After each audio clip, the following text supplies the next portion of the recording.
I'm Pastor Theron. Welcome to Church Where You Are and a Wednesday Bible study. Before we get started, I'd like to say a special word of welcome and thanks to some of my best supporters, those people who have helped me along the way through the years, who believe in me, who have encouraged me and given me that little extra nudge to get me moving, to begin putting these videos on Facebook. You can check out the story sermons there. I've also begun uploading them here onto YouTube. And for those people who have been watching this YouTube channel and enjoying the videos, commenting and subscribing, I appreciate y'all very much. And I would like to say that if you are a first-time viewer and would like to follow along, I'd love for you to subscribe, leave a comment down below, and share with your friends, and just continue to watch. Give me a thumbs up, like the video. I appreciate your views and support. I appreciate the views and support of the churches who have used these videos, and if your church or organization would benefit from using these videos or would like to have some made, you can contact me by Facebook Messenger, or you can contact me by phone, call, or text. If you have my number, just call or text me directly. Our passage this evening comes from John chapter 2, beginning in verse 1, and it is the story of Jesus' first miracle, the one where he turns water into wine. And I have talked to some people who would say, well, that must have been an easy miracle to perform, and yet nobody else has been able to do it in the way Jesus did it. Now, there are people who manufacture wine, in distilleries or whatnot, but nobody has been able to perform this miracle except Jesus himself. It's a great story. It's only found in the Gospel of John, just this one passage. I usually like to look at all of the other passages that cover it as well, but here we are with just this one recording of it. John chapter 2, beginning in verse 1, it says this: On the third day, a wedding took place in Cana in Galilee.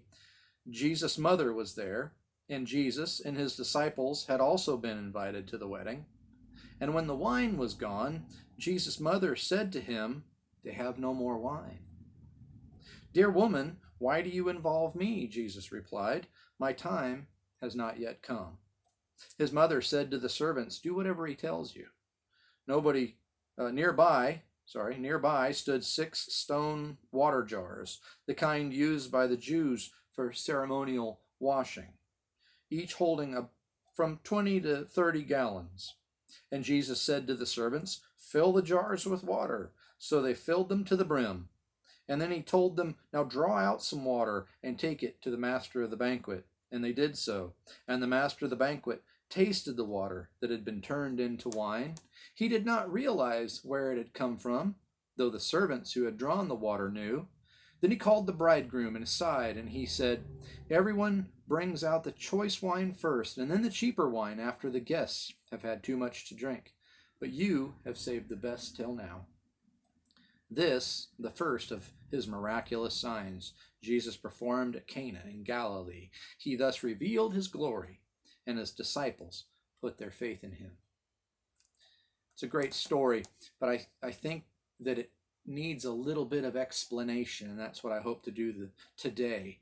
So, weddings in the Middle Eastern culture, and especially in the first century, are very, very different from what we know here in America.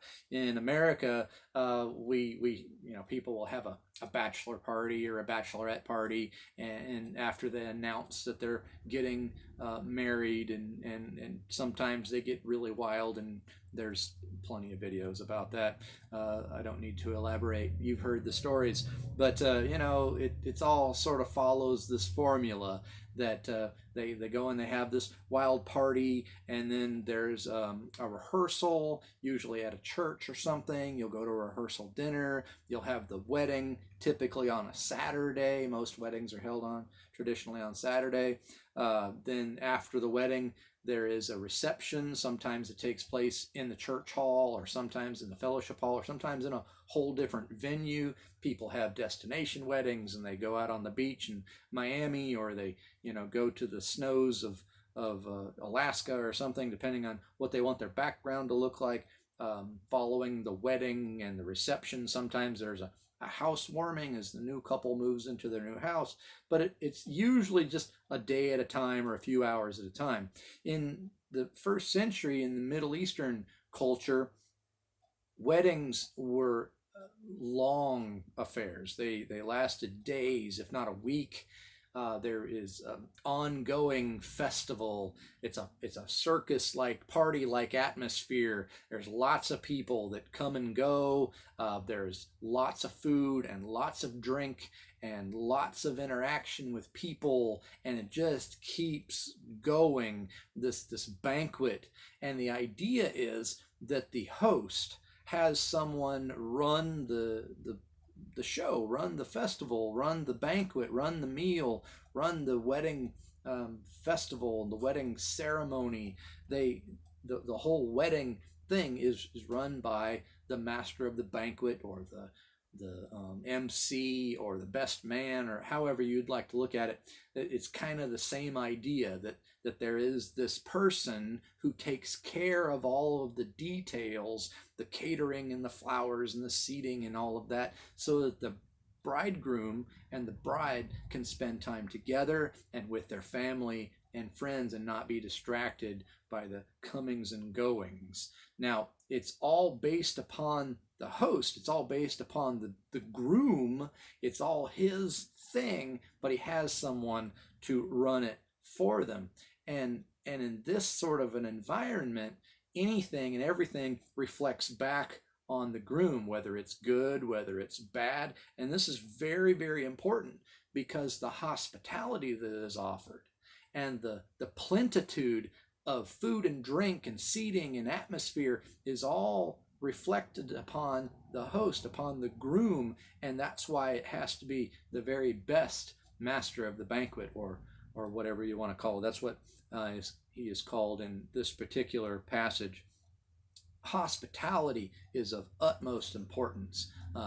Plenty of everything is of utmost importance. It is you got to follow the social mores and norms and protocol of the day, and there should be lively entertainment. There should be good conversation, and all of this is taking place because the Middle Eastern culture is what we often refer to as an honor-shame society. If you do well, your name is revered, you are honored. If you do poorly, your name is chastised and you're shamed. And we see that in other passages, especially in Jesus' interaction with the Pharisees and the Sadducees and the teachers of the law and the chief priests and the different people. They are having this exchange, this dialogue and rhetoric back and forth. And it's an honor-shame contest in that regard. But to understand it better, this honor-shame society, it requires that people put their best foot forward, and it requires that everything is done well, so that your name is not shamed, so that, because it reflects not only on you, it reflects on your immediate household, it reflects on your family at large, it reflects on your occupation, it reflects on everybody that you interact with. Honor brings esteem and notoriety. Shame brings disgrace, and it lets everyone down. I've seen something like this even in our modern day, where I pastored my second church in small town Louisiana, a very, very Cajun town just north of Lafayette, and a place called Port Barry. And the surrounding towns had something of this, where your name meant everything. Like if you were a Harris from Shelbyville or something, that meant something. If you were a Reeves from, this town or whatever, it meant something. And it all goes back to generations before, where this town was founded by, or this area was founded by a particular person. I don't know. Some of the stories I heard was somebody's great grandfather had too much to drink one day, and his grief of losing his, I don't know, family member or something, and so he had too much to drink at the local tavern and got in his vehicle, and on his way home he hit a child on their bicycle, and so the town ran him off as the drunk and the problem of the area, and so he went to this other area and founded another town, and everybody by that name, everybody from that town is associated with this thing. It's really strange to my way of thinking, but it would have been very common in the ancient Middle East. And so this idea of the honor shame, and that brings about the conflict that we find beginning to unfold in verse 3. Here we are at the wedding. It's taking place in Cana in Galilee, and Jesus' mother was there, and Jesus and his disciples had been invited to the wedding. And when the wine was gone, now this is supposed to have the idea of plenty of everything. When the wine was gone, it didn't say it was running out, it said it was gone. Jesus' mother said to him, "They have no more wine." I get the impression that she kind of took him aside and it was kind of whispered, "Hey, they have no more wine. They've run out of wine," because people are starting to notice. I wonder too if maybe she or they aren't related to the people or have some interaction with the bride and the bridegroom, the hosts of the party, because that would have reflected on them as well. And so she says, "Hey, they've run out of wine," and people are beginning to notice. There may be some murmuring happening in the corners. People are beginning to leave.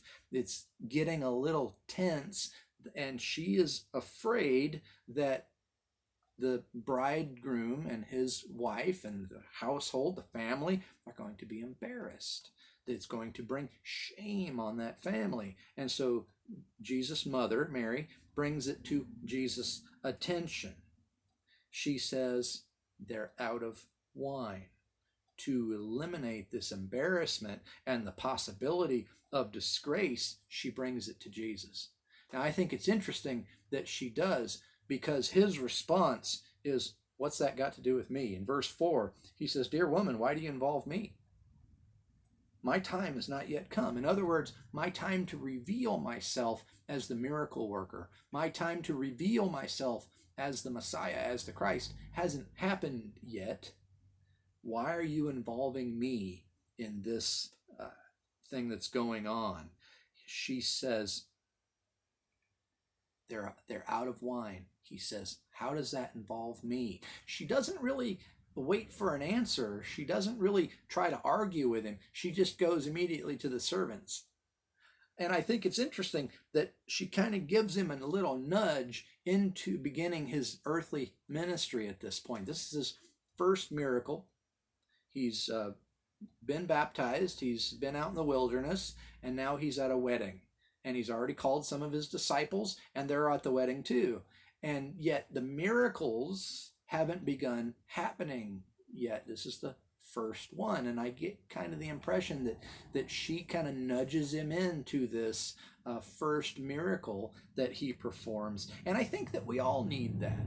I think that we all need someone to kind of nudge us in to doing some amazing thing. We all need somebody to believe in us, somebody who gets us moving in the right direction, so something very positive that pushes us in the right direction, which is why at the beginning of this video I mentioned some of the churches and the people who have believed in me for so long. And I really appreciate even you watching. It supports what I'm trying to do here, and it supports my efforts and my belief that this is a good thing. And so I really appreciate that, and it keeps me moving forward and in the right direction. Of course, the opposite is true too. Sometimes people need to be challenged.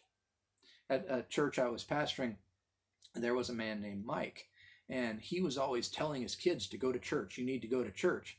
And finally, one of his boys looked at him and he said, but you don't. If you did, we might. And so that challenged Mike. to start going to church, and he did, and he wound up being my right hand man. He was the guy that worked around the church and did all the cleaning and all the background work. He was absolutely invaluable, and I really appreciate him and always will. He just needed to be challenged by his son there to say, well, you don't go, but if you did, we might. And so the wedding is happening, the party is happening, and yet they are running out of wine. And so Mary comes to Jesus and says, they're out of wine. Jesus says, what are you telling me for? I don't know how that involves me. And then she says to the servants, do whatever he tells you to do. Just what she believed in him. She believed that he could do something. She didn't know what it was. She didn't have an idea, and maybe it was set up for that reason, I don't know. But Jesus tells the servants, there's those jars over there. And in verse 5, Mary tells the servants, do whatever he tells you. In verse 6, we get more of the story. Nearby stood 6 stone water jars, the kind used by the Jews for ceremonial washing, each holding 20 to 30 gallons. So here are 6 big vessels that hold water. Now, when people come to a party like this, they would have bathed, they would have changed their clothes, but in getting to the party, they would have walked through the dust and the dirt. It was long before anything was paved, and so it's just loose soil on the ground. And as they arrived, their feet would have been dirty, and so there would have been a very lowly servant sitting near the door with a towel who would have washed their feet. And then for any ritualistic cleansings and this type of thing, they would have gone to these vessels and washed their hands in case they came into contact with any kind of unclean thing that would make them ritually unclean, impure. So they would have washed their hands, maybe washed their face, and these big jars and these big basins. I think of it maybe as a big stone jar, or maybe it was just like a big wash basin. Either way, these big jars, these big vessels, held 20 to 30 gallons, and they're the type of thing that is used for ritualistic cleansing of the Jews. In essence, what we're talking about here is a bathtub. It's bath water. They washed their hands, they washed their face. I don't think it would have been what was used to wash their feet. That would have been a whole separate thing. But they washed their hands, they washed their face, and they got ready to go in to the banquet. And so here are these 6 big stone vessels, the kind used by the Jews for ceremonial washing, each holding 20 to 30 gallons. And Jesus says to the servants, fill them up. Fill the jars with water. And so they filled them to the brim, right up to the edge. And then he told them, now draw some of the water out and take it to the master of the banquet. This is the MC. This is the best man. This is the caterer. This is the guy who's taking care of everything so that the bride and the bridegroom can spend time together and with their well-wishers. But he's also the main guy in charge of making sure that the bridegroom looks good and maintains his honor and does not bring shame upon the family. And so here are the servants. They just dipped a scoop of water out of these jars to bring it to the master of the banquet. Now draw some water out and take it to the master of the banquet. And so they did so, and the master of the banquet tasted the water that had been turned into wine. Somewhere in the transition here, this water, this bath water, became wine. And it wasn't just any kind of wine, it was the best wine. He did not realize where it had come from when they brought the water to him. The master of the banquet did not realize where the water had come from. It's interesting to me, though, that though the servants who had drawn the water did know, and I can just imagine their fear, they scooped a scoop of bath water out of this stone jar, brought it to the man in charge, the man they're probably working for, and he tastes it, and he calls the bridegroom aside. They're standing there not knowing what's going on, And the master of the banquet is now talking to the man whose house they're in, who just got married, who is trying to maintain honor for his family. And the master of the banquet brings the bridegroom aside, and he says in verse 10, everyone brings out the choice wine first, and then later, the cheaper wine after the guests have had too much to drink. Somewhere in the midst of this old bathwater was turned into choice wine, much to the relief of the servants, I'm sure. This miraculous thing takes place, and it reveals to us, I think, some really good lessons. First of all, a lot of people have read into the idea that the number 6 vessels, the 6 vessels, the 6 stone jars that are standing there have some symbolic number. The number 6 is the number of humanity. It is an imperfect number. And I think of it this way, that as imperfect as we are the vessel. We are that stone jar full of old, dirty bathwater.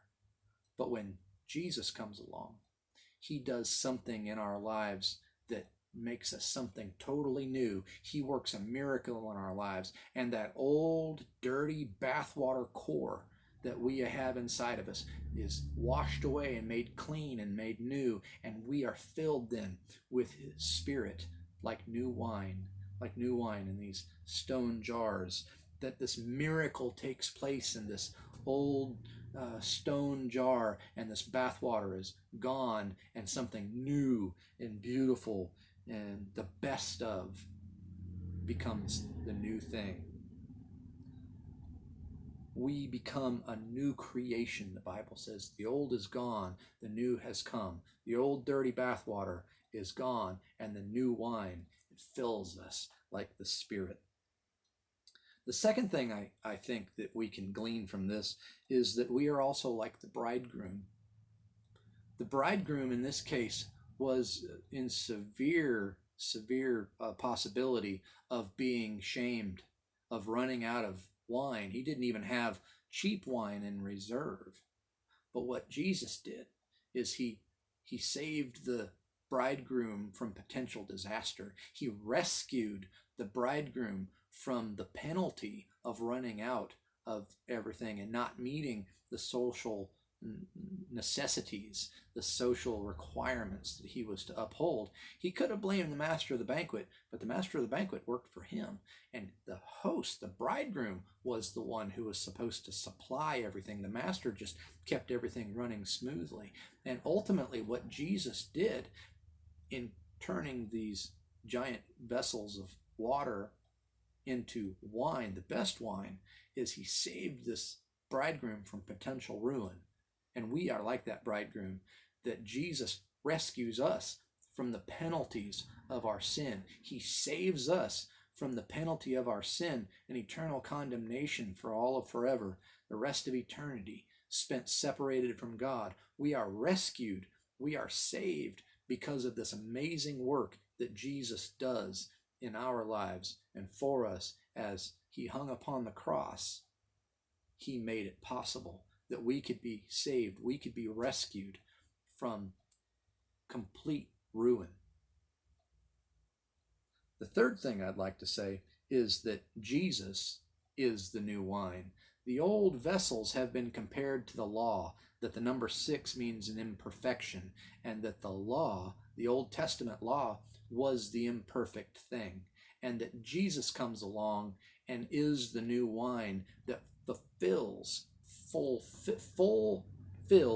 to the top, fills to the brim of the old law. He fulfills the law as the new wine.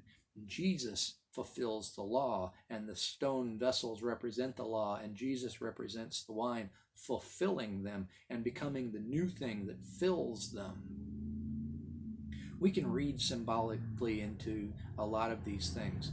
But ultimately, a miracle took place at this wedding banquet in Cana so long ago, and we are the benefactors of it, that we marvel at the work of Jesus' hands, and we can draw conclusions from it that we are like the stone vessel full of old dirty bathwater and become something new and beautiful, that the best of us is reserved for after the change, that Jesus is like the new wine, fulfilling the old requirements of the stone law, and that we are like the bridegroom, rescued from potential ruin. God is good, and Jesus' love endures forever, and we are the benefactors of it. Thanks for watching.